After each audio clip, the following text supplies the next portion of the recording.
Congress party आप लिख के ले लो, कांग्रेस पार्टी नरेंद्र मोदी को हराएगी और फिर देखना हम क्या कार्रवाई करते हैं नरेंद्र मोदी के साथ, क्योंकि उन्होंने देश पर आक्रमण किया है, लोकतांत्रिक सिस्टम पर आक्रमण कर कर इन्होंने अंबेडकर जी के संविधान पर आक्रमण किया है।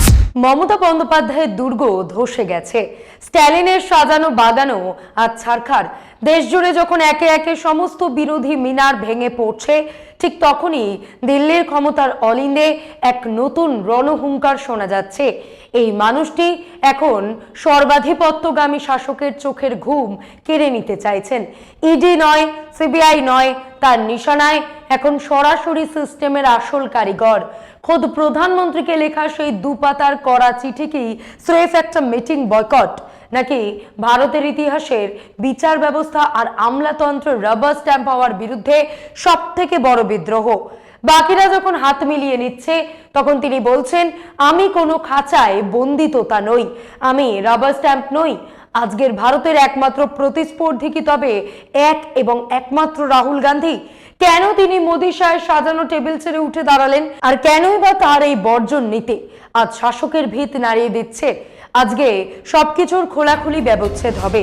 নমস্কার, আমি মধুরিমা ভৌমিক, আর দৈনিক সংবাদ অনলাইনে আপনারা দেখছেন। সত্যি আসলে বেদনাদায়ক।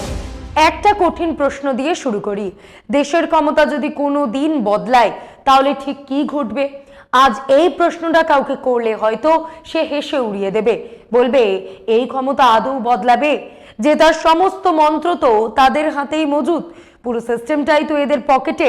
কে বদলাবে? দায়িত্ব নিয়ে বলছি, প্রশ্নটা এখন আর ছোট নেই। আর রাহুল গান্ধীর নিশানায় এখন আর ইডি, সিবিআই বা আমলাতন্ত্র নেই। তার নিশানায় সরাসরি সেই ব্যক্তি যিনি এই পুরো সিস্টেমটার কারিগর, প্রধানমন্ত্রী নরেন্দ্র মোদী। গুরুগ্রামের সদ্ভাবনা যাত্রার মঞ্চ থেকে রাহুল গান্ধী যা বললেন তা তো রীতিমতন রণহুঙ্কার।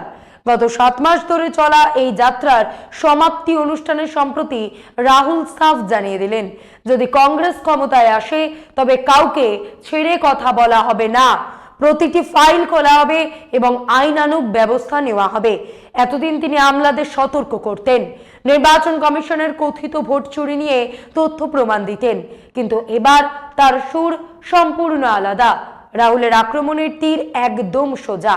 তার বক্তব্য, প্রধানমন্ত্রী একদিকে মার্কিন প্রেসিডেন্টের সামনে নতজানু, আর অন্যদিকে তার সহযোগী কর্পোরেট বন্ধু আদানি গোটা দেশটাকে কিনে নিচ্ছেন। আর মোদিজি কি করছেন? রাহুলের কথায় তিনি দেশটাকে বেচে দিচ্ছেন।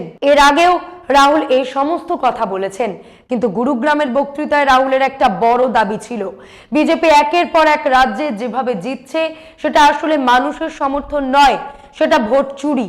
রাহুলের তালিকায় এবার পশ্চিমবঙ্গ আর অসমের নামও উঠে এলো। রাহুল খোলাখুলি বলছেন, এই পরিস্থিতি বেশি দিন টিকবে না। মানুষের মনে যে তীব্র আক্রোশ জমছে তা আগ্নেয়গিরির মতন ফাটবেই। শেষ কথাটি ছিল সব থেকে বিস্ফোরক। সময় তো আসবেই, আর যেদিন ক্ষমতা পাল্টাবে সেদিন নরেন্দ্র মোদীর বিরুদ্ধে কড়া ব্যবস্থা নেওয়া হবে। কোনো ক্ষমা নেই, কোনো রেয়াত নেই। आप देख लेना, बाकी सारी की सारी पार्टियां इनके सामने नहीं खड़ी हो पाएंगी, एक नहीं हो पाएगी, और अंत में सिर्फ कांग्रेस पार्टी खड़ी होगी और कांग्रेस पार्टी इनको हराएगी।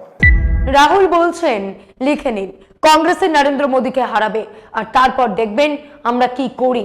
রাহুল গান্ধীর বডি ল্যাঙ্গুয়েজ লক্ষ্য করেছেন? তিনি এই কথাগুলো বলছেন রাজনীতির আস্ফালন হিসেবে নয়। আর এই লড়াইয়ে রাহুল এখন একাই লড়তে চাইছেন। কেন? কারণ তার হিসেবে দেশের বাকি আঞ্চলিক দল বা ছত্রপদের লড়ার ক্ষমতা ফুরিয়ে এসেছে। রাহুলের নিশানায় শুধু বিজেপি নয়, পরোক্ষভাবে ইন্ডিয়া জোটের শরিকরাও ছিল। রাহুল সপাটে বুঝিয়ে দিলেন, এই দেশে এখন কেবল দুটো আদর্শ টিকে রয়েছে, একদিকে কংগ্রেস, অন্যদিকে আরএসএস। মাঝখানের বাকি সমস্ত রাজনৈতিক শক্তি আজ ফিকে হয়ে গেছে। রাহুলের উপলব্ধিটা খুব স্পষ্ট। তিনি বুঝেছেন 2024-এর আগে যে জোট তৈরি হয়েছিল তা দিয়েও মোদী সিস্টেমকে টলানো যায়নি। 2024-এর লোকসভা তো বটে, তারপর হরিয়ানা, মহারাষ্ট্র, বিহার, অসম, এমনকি পশ্চিমবঙ্গ পর্যন্ত একের পর এক রাজ্যে বিজেপি যেভাবে নির্বাচনী কারসাজি তৈরি করে রেখেছে, তাতে রাহুল একটা সত্য বুঝে গেছেন। সেই সত্যটা হলো আঞ্চলিক দলগুলো কোথাও না কোথাও আপোষ করে ফেলছে। আসল লড়াইটা মিত্র শিল্প গোষ্ঠী আর ক্ষমতার ওই নেক্সাস ভাঙার লড়াই। রাহুল প্রশ্ন তুলছেন, বাকিরা কি আদানির বিরুদ্ধে বুক ঠুকে দাঁড়াতে পারছে? পারছে না। তাই কংগ্রেসকে এখন একা লড়তে হবে।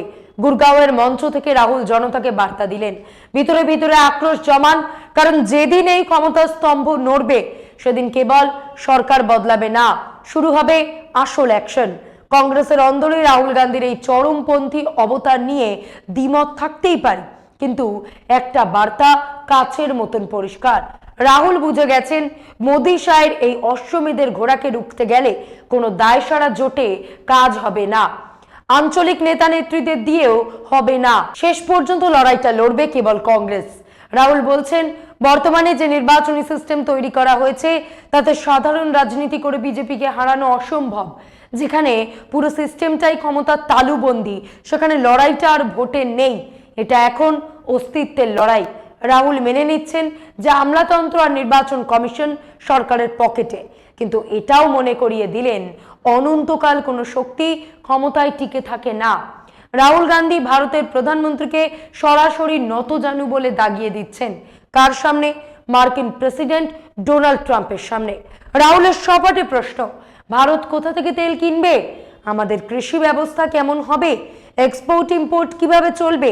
এসব কি এখন আমেরিকা ঠিক করে দিচ্ছে? এই মুহূর্তে ট্রাম্প কি বললেন তা আসল নয়, প্রশ্ন হলো আমাদের প্রধানমন্ত্রী কেন কিছুই বলছেন না? এক বিদেশি রাষ্ট্রপতি প্রকাশ্যে ঘোষণা করছেন যে তাকে খুশি রাখা জরুরি, আর সেই ঘোষণার পরেও দিল্লি নীরব। এই নীরবতা কূটনৈতিক শালীনতা নয়, এটা দুর্বলতার ইঙ্গিত। কেন এই আত্মসমর্পণ? রাহুল এর আগে বহুবার দাবি করেছেন যে আমেরিকার আদালতে আদানির বিরুদ্ধে দুর্নীতির মামলা চলছে। প্রধানমন্ত্রী আদানিকে বাঁচাতে গিয়ে দেশের স্বার্থ বিসর্জন দিচ্ছেন। ট্রাম্পের সামনে নতমস্তক হওয়া ছাড়া তার আর কোনো উপায় নেই, না হলে তার প্রিয় কর্পোরেট বন্ধুর হাতে হাতকড়া পড়বে। 2014 পর থেকে বিজেপি প্রতিটা নির্বাচনে জিতেছে আর দাবি করেছে তাদের সব নীতি ঠিক, কিন্তু রাহুল গান্ধী সেই মিথটাকেই ভেঙে চুরমার করতে চাইছেন। তিনি বলছেন বিজেপি এখন আর নির্বাচনে জেতে না, তারা সিস্টেম দিয়ে নির্বাচন দখল করে। তিনি দাবি করছেন মধ্যপ্রদেশ, হরিয়ানা, মহারাষ্ট্রের পর এবার পশ্চিমবঙ্গ আর অসমও এই ভোট চুরির ল্যাবরেটরিতে পরিণত হয়েছে। কিভাবে? রাহুল আঙুল তুলছেন এসআইআর এর দিকে। তার দাবি এই প্রক্রিয়ায় লক্ষ লক্ষ মানুষের নাম ভোটার তালিকা থেকে কেটে দেওয়া হচ্ছে, আবার লক্ষ লক্ষ নতুন নাম ঢুকিয়ে দেওয়া হচ্ছে। শুনুন তিনি কি বলছেন। मध्य प्रदेश, हरियाणा, महाराष्ट्र, अब बंगाल, असम, इन्होंने सिस्टम बना लिया है चुनाव चोरी करने का। लाखों नाम काट देते हैं, लाखों नए नाम जोड़ देते हैं। इलेक्शन कमीशन इनके कंट्रोल में है, ब्यूरोक्रेसी इनके कंट्रोल में है, और ये सोचते हैं कि इनका राज अब रुक नहीं सकता, मगर टाइम आने वाला है इनका। অর্থাৎ জনতা এখন আর সরকারকে বেছে নেয় না, বরং সরকারই এখন বেছে নিচ্ছে তার ভোট কারা দেবে। আমলাতন্ত্র পকেটে, নির্বাচন কমিশন হাতের মুঠোয়। বিজেপি ভাবছে তাদের এই রাজত্ব অমর, কিন্তু রাহুল মনে করিয়ে দিলেন সময় বদলাতে দেরি লাগে না। জনতার ইচ্ছে যদি ভোটে প্রতিফলিতই না হয় আর ক্ষমতা যদি নিজেই নিজের ভোটার ঠিক করে নেয়, তবে আমরা কোন নরকের দিকে যাচ্ছি? রাহুল গান্ধীর এই বার্তা ভাবার মতন। ভাবুন তো, গণতন্ত্র আসলে আছে তো, নাকি কেবল ব্যালট বক্সের একটা কাঠামো পড়ে রয়েছে? রাহুল গান্ধী গুরগাঁওয়ের মঞ্চে যে হুঙ্কার দিয়েছিলেন তার প্রতিফলন ঘটল 12ই মে 2026। তিনি এমন একটা কড়া পদক্ষেপ নিলেন যা দিল্লির ক্ষমতার অলিন্দের রীতিমতন কাঁপন ধরিয়ে দিয়েছে। সিবিআই ডিরেক্টর নিয়োগের বৈঠক থেকে রাহুল নিজেকে সরিয়ে নেন। কি হয়েছিল সেদিন? সেদিন সন্ধ্যায় প্রধানমন্ত্রীর লোক কল্যাণ মার্গের বাসভবনে সিবিআই ডিরেক্টর বাছাই নিয়ে প্রধানমন্ত্রী, সুপ্রিম কোর্টের প্রধান বিচারপতি সূর্যকান্ত এবং লোকসভার বিরোধী দলনেতাকে নিয়ে তৈরি 3 সদস্যের কমিটির বৈঠক ছিল। বৈঠকে যোগ দিতে রাহুল প্রধানমন্ত্রীর বাসভবনে গেছিলেন, কিন্তু তারপরে বাছাই প্রক্রিয়া নিয়ে আপত্তি জানিয়ে মোদীকে চিঠি দেন রাহুল।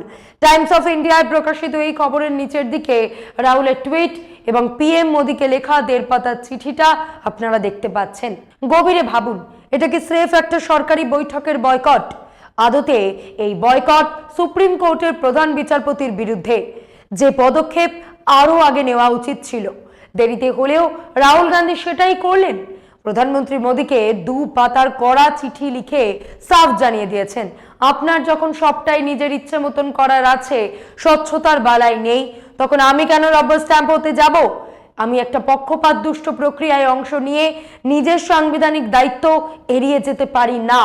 লোকসভার বিরোধী দলনেতার পদ রাবার স্ট্যাম্প নয়। আমরা তথ্য ছাড়া একটা কথাও বলি না। ভারতের বর্তমান প্রধান বিচারপতির ভূমিকা নিয়ে এখন প্রশ্ন উঠছে, তিনি কি আদৌ নিরপেক্ষ? সিবিআই ডিরেক্টর নিয়োগের ক্ষেত্রে সরকার যেভাবে প্রক্রিয়াটাকে তামাশায় পরিণত করেছে, তাতে অভিযোগ উঠছে যে স্বয়ং প্রধান বিচারপতি সরকারের হাত শক্ত করছেন। চলুন একটু ফ্ল্যাশব্যাকে যাই। সুপ্রিম কোর্টে একটা ঐতিহাসিক মামলা হয়েছিল, বিনীত নারায়ণ বনাম ইউনিয়ন অফ ইন্ডিয়া। হাওয়ালা কাণ্ড আর দুর্নীতির তদন্তে সিবিআই এর নিষ্ক্রিয়তার অভিযোগ ঘিরে মামলা।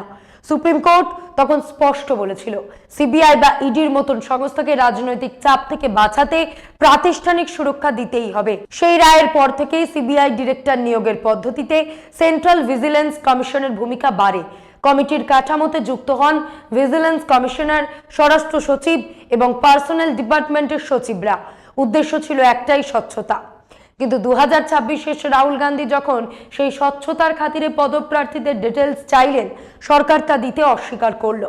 রাহুল বুঝতে পারলেন নাম তো আগেই ঠিক হয়ে আছে, তাকে ডাকা হয়েছে সির্ফ লোক দেখানো আনুষ্ঠানিকতা পূরণ করতে।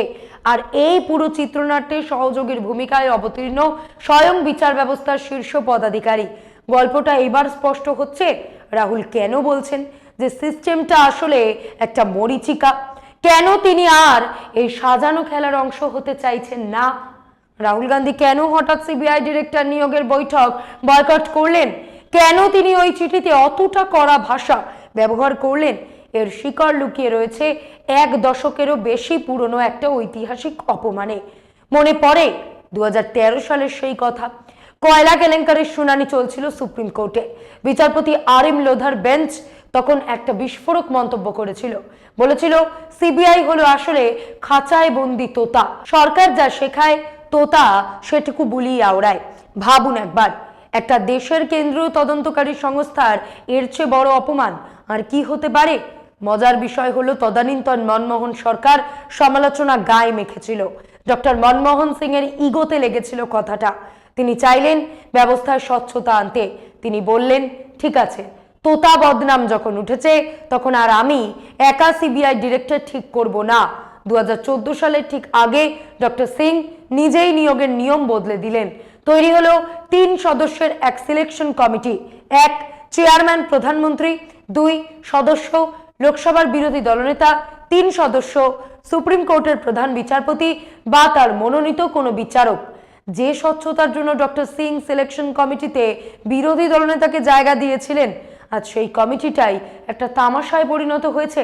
রাহুল আজ বুঝে গেছেন তাকে ওই টেবিলে বসানো হচ্ছে কেবল অংশগ্রহণের নাম করে একটা শিলমোহর দেওয়ার জন্য।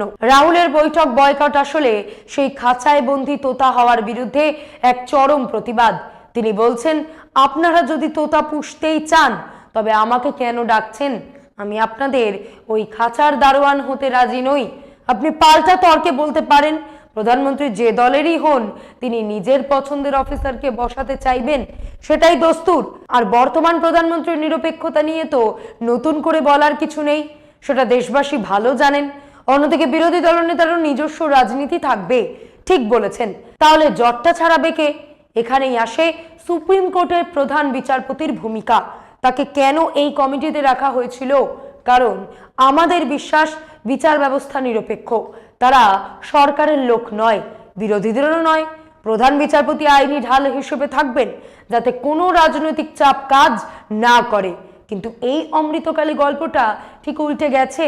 কেন রাহুল দাবি করছেন যে প্রধান বিচারপতি আর নিরপেক্ষ নেই? কেন তার মনে হচ্ছে যে বিচার ব্যবস্থা আজ সরকারের সুরেই সুর মেলাচ্ছে? রাহুল যখন দেখছেন যে প্রধান বিচারপতির যেখানে আম্পায়ার হওয়ার কথা, সেখানে তিনি সরকারের দ্বাদশ ব্যক্তি হিসেবে খেলছেন, তখনই এই বিদ্রোহের জন্ম। রাহুলের এই বয়কট আসলে ভারতের শেষ ভরসা, অর্থাৎ বিচার ব্যবস্থার উপর নেমে আসা ছায়ার বিরুদ্ধে এক বড় প্রতিবাদ। চলুন রাহুলের চিঠির বয়ানটা একটু ব্যবচ্ছেদ করা যাক। রাহুল সোজাসুজি প্রধানমন্ত্রীকে লিখেছেন, মাননীয় প্রধানমন্ত্রী, আপনি এই কমিটির চেয়ারম্যান আর আমি সদস্য। কিন্তু সদস্য হিসেবে আমি এই প্রহসনের সঙ্গে নিজের অসম্মতি জানাচ্ছি। রাহুলের অভিযোগটা খুব স্পষ্ট, সিবিআই কে ব্যবহার করা হচ্ছে রাজনৈতিক বিরোধী, সাংবাদিক আর সমালোচকদের মুখ বন্ধ করতে, যে উদ্দেশ্যে মনমোহন সিং সরকার এই কমিটিতে বিরোধী দলনেতাকে জায়গা দিয়েছিল। বর্তমান সরকার সেই উদ্দেশ্যটাকেই গলা টিপে মেরে ফেলেছে। রাহুল বলছেন, আপনারা আমাকে বৈঠকে ডাকেন ঠিকই, কিন্তু সেখানে আমার ভূমিকা আসলে শূন্য। কেন শূন্য? এবার আসল খেলাটা দেখুন। রাহুল গান্ধী লিখিতভাবে অনুরোধ করেছিলেন যে সিবিআই ডিরেক্টর পদের জন্য যারা লড়াইয়ে আছেন তাদের সেলফ অ্যাপ্রাইজাল রিপোর্ট এবং 360 ডিগ্রি রিপোর্ট যেন তাকে আগে ভাগে দেওয়া হয়। অর্থাৎ কোনো অফিসারের ট্র্যাক রেকর্ড কেমন, তার কাজের ধরন কি, সেটা যেন তিনি পড়ে দেখার সময় পান। সরকার কি করলো? পরিষ্কার না করে দিল। সরকার রাহুলকে বলল, আপনি বৈঠকে আসুন, বসুন, আর সেখানেই আপনাকে 69 জন প্রার্থীর পাহাড় সমান রেকর্ড ধরিয়ে দেওয়া হবে। ভাবুন দৃশ্যটা, একদিকে প্রধানমন্ত্রী, অন্যদিকে সুপ্রিম কোর্টের প্রধান বিচারপতি, আর রাহুল গান্ধী বসে রয়েছে। রাহুলের সামনে 69 জন অফিসারের সার্ভিসের নথিপত্র এক বস্তা ফাইল হিসেবে নামিয়ে দেওয়া হলো। রাহুল নাকি এআই মতো দ্রুত কয়েক হাজার পাতা উল্টে দেখবেন আর সঙ্গে সঙ্গে একটা নামের সায় দেবেন। রাহুল বুঝে গেছেন তাকে দিয়ে স্রেফ একটা গণতান্ত্রিক বৈধতা দেওয়ানোর চেষ্টা চলছে। তিনি বলছেন, আমি কোনো রাবার স্ট্যাম্প নই। তার এই প্রত্যাখ্যান আসলে সরকারের সাজানো চিত্রনাট্যের উপর এক বিরাট চড়। আমরা বলেছিলাম 69 জন অফিসারের ফাইল দেখতে 3 দিন সময় লাগে, অর্থাৎ ভারতের প্রধানমন্ত্রী, সুপ্রিম কোর্টের প্রধান বিচারপতি আর বিরোধী দলনেতা কি টানা 3 দিন নাওয়া খাওয়া ভুলে স্রেফ ফাইল পড়বেন? এটা কি আদৌ সম্ভব, নাকি নিছক মশকরা? রাহুল প্রধানমন্ত্রীকে মনে করিয়ে দিয়েছেন 2025-এর 5ই মের বৈঠক হোক বা 21শে অক্টোবরের চিঠি, আমি বারবার স্বচ্ছতার কথা বলেছি, কিন্তু আপনি কোনো জবাব দেননি। রাহুল তার চিঠিতে সরাসরি প্রধান বিচারপতির নাম নেননি, তবে চিঠিতে তিনি লিখেছেন, আজ ভারত যে সংকটের মধ্য দিয়ে যাচ্ছে তার কেন্দ্রে রয়েছে বিচার ব্যবস্থার কিছু রহস্যময় কাজ। বিরোধী শিবির আজ বিচার ব্যবস্থার দংশন সহ্য করছে, অর্থাৎ আশ্চর্যজনকভাবে সরাসরি বিচার বিভাগীয় দুর্নীতির বিরুদ্ধে গর্জে ওঠার সাহস দেখাচ্ছে না। এটাই কি আজকের ভারতের সব থেকে বড় রাজনৈতিক প্যারাডক্স? রাহুল প্রধানমন্ত্রীকে লিখলেন ঠিকই, কিন্তু তার উচিত ছিল প্রধান বিচারপতিকেও একটা আলাদা চিঠি লিখে প্রশ্ন করা যে এই কমিটিতে আপনার দরকারটা কি। উত্তরটা খুব সহজ ছিল, আপনি থাকবেন একজন নিরপেক্ষ আম্পায়ার হিসেবে। যদি সরকার আর বিরোধীদের মধ্যে কোনো সংঘাত বা আইনি জটিলতা তৈরি হয় তবে আপনি সেখানে হস্তক্ষেপ করবেন। আসলে অমৃতকালে ন্যায়ের সংজ্ঞাটাই বদলে গেছে। যেখানে প্রধান বিচারপতির কাজ ছিল নিরপেক্ষ বজায় রাখা, সেখানে দেখা যাচ্ছে তিনি নীরব থেকে আসলে সরকারের পক্ষ নিচ্ছেন। যখন আম্পায়ারি ব্যাটারের সঙ্গে হাত মেলায় তখন সেই ম্যাচ ছেড়ে বেরিয়ে আসা ছাড়া আর কোনো উপায় থাকে না। নির্বাচন কমিশনার নিয়োগের সেই মামলাটার কথা মনে আছে? সুপ্রিম কোর্ট বলেছিল হোলির পর শুনানি হবে। 2025-এর হোলি গেল, 2026-এর হোলিও পার হলো, কিন্তু শুনানি আর হলো না। শেষে মামলা ঠেলে দেওয়া হলো অন্য বেঞ্চে। আরো ভয়ঙ্কর কাণ্ড ঘটেছে পশ্চিমবঙ্গের ভোটার তালিকার তথাকথিত নিবিড় সংশোধনের সময়। মানুষ আদালতের দরজায় গিয়েছিল সহজ সরল একটা প্রশ্ন নিয়ে যে হুজুর আপনি বলুন এই প্রক্রিয়াটা কি সাংবিধানিক না অসাংবিধানিক? আজ পর্যন্ত এই সরল প্রশ্নটার উত্তর দেশ পেল না। সুপ্রিম কোর্ট বুক ঠুকে বলল না যে এসআইআর সাংবিধানিক, না হলে প্রধান বিচারপতি উল্টে 500-700 বিচারককে লাগিয়ে দিলেন প্রক্রিয়া শেষ করতে। ফল কি হলো? পশ্চিমবঙ্গ দেখলেও এক চূড়ান্ত বিতর্কিত নির্বাচন। সংবিধানের শপথ নেওয়ার বিচারপতিরা বলছেন এবার না হয় পরের বার ভোট দিও। মানুষের অধিকার কি কোনো ভিখারির ভিক্ষা? আজ পয়সা নেই কাল এসো। মহারাষ্ট্র রাজনৈতিক সংকটে যেমন প্রাক্তন প্রধান বিচারপতি চন্দ্রচূড়ের নাম জড়িয়েছিল, আজ পশ্চিমবঙ্গের নির্বাচনী প্রহসনে ঠিক তেমনই নাম উঠে আসছে বর্তমান বিচারপতি।